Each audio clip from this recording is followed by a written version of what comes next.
When Donald Trump ran for re-election, the Epstein Files were a core part of his pitch. He and his allies hammered the idea that Biden and his team were hiding a client list, and that the deep state was protecting elites, and that a second Trump term would finally blow all of this open. We'll release it all became part of the brand alongside Drain and Swamp. Now, fast forward to Trump's back in office in the White House. His new Attorney General, Bondi, goes on Fox in February 25 and says the Epstein file material is literally on her desk and she's reviewing it at the president's direction. And obviously, this sounded promising for about 5 minutes. By July 25, the Justice Department and the FBI put out a memo saying that there was no Epstein client list, no credible evidence of a blackmail operation, and that his death was a straightforward suicide. And obviously, considering that this is something that's being campaigned on, there's huge promises, already is a little bit of a concern and a question mark here. FBI Director Kash Patel then went to the Senate and said that there was no credible information that Epstein had trafficked underage girls to anybody except himself. And now remember, this is before millions of pages that have been released that clearly describe this transactional, multinational network, hundreds of victims, evidence of major crimes. So at best, Bondi and Kash Patel were running interference, and at worst, they were involved in a major cover-up. To survivors and obviously the lawmakers who were involved in trying to make sure that this is all brought to justice, this sounds a lot less like transparency and more like the door just slamming shut. You've got a global trafficking network, planes, multiple properties, VIP guests coming and going for years, and the official line is, don't worry, he somehow only abused people by himself.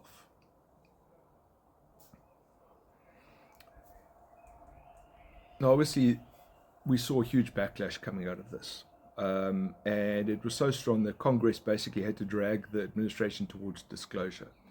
The bipartisan anger over the slow-walked review of the files led to the Epstein Files Transparency Act, which passed the House 427 to 1 and the Senate by unanimous consent. And now Trump was forced to sign this in November 2025, and it required the Attorney General to release all Epstein-related files within 30 days with minimal redactions. So what happened in the December deadline? The DOJ dropped an initial batch of files that was heavily redacted, with hundreds of pages literally blacked out almost completely, and it admitted that it was only a small fraction of the total number of files.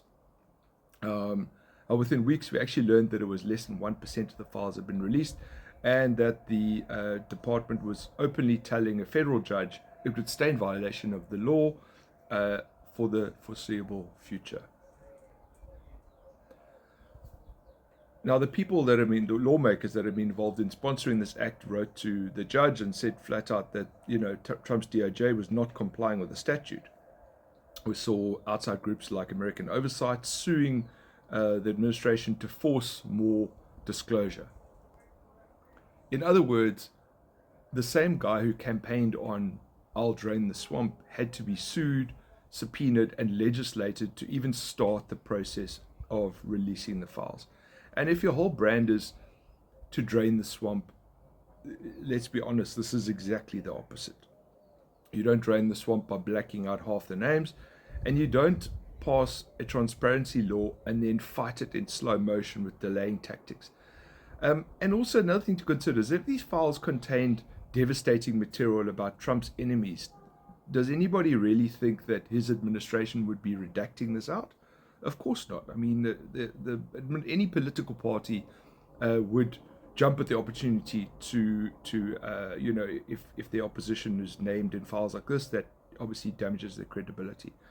So if we take a step back and work at this logically, there's only two possibilities. Trump's administration is protecting Trump himself, or he's protecting his friends and his donors. And either way, it kind of looks like the swamp is protecting the swamp. And here's another wrinkle that kind of really hurts the optics. And this is kind of all about optics, isn't it? I was at multiple reports say that the DOJ warned Trump in 2025 that your name shows up in the files.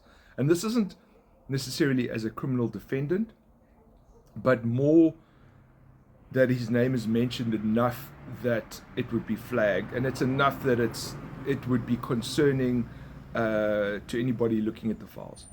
And after this came out, Trump's tone shifted quite heavily from release it all to, this is a hoax, it's fake news, it's time to move on, trying to get people to stop looking at it. In January 2026 this year, we got a final big dump of 3 million plus files, still heavily redacted. And now we know that there's likely millions more pages that haven't been released at all. So when Trump says, maybe he's the victim here, or that everything important has been released, I think it's important that we look at the arc here. The campaign promise initially was to release it all, and this was heavily campaigned upon. The AG, who teases that the client list is on her desk, a memo then declaring that there was never a list, Epstein acted alone, kind of nothing to see here, and then a transparency law that Trump complied with only after being forced to by Congress. And even then, the files were being released in pieces with massive black bars over crucial names. And if Trump really wanted to drain the swamp, he could have done the simplest thing in the world, which would have been fantastic for his credibility. It would have been, tell the AG, release everything the law allows. No games, no delays, no special treatment for anybody, including myself. And that's not what happened. And the way that these files have been handled and have been released, it certainly raises question marks around who is the administration really protecting.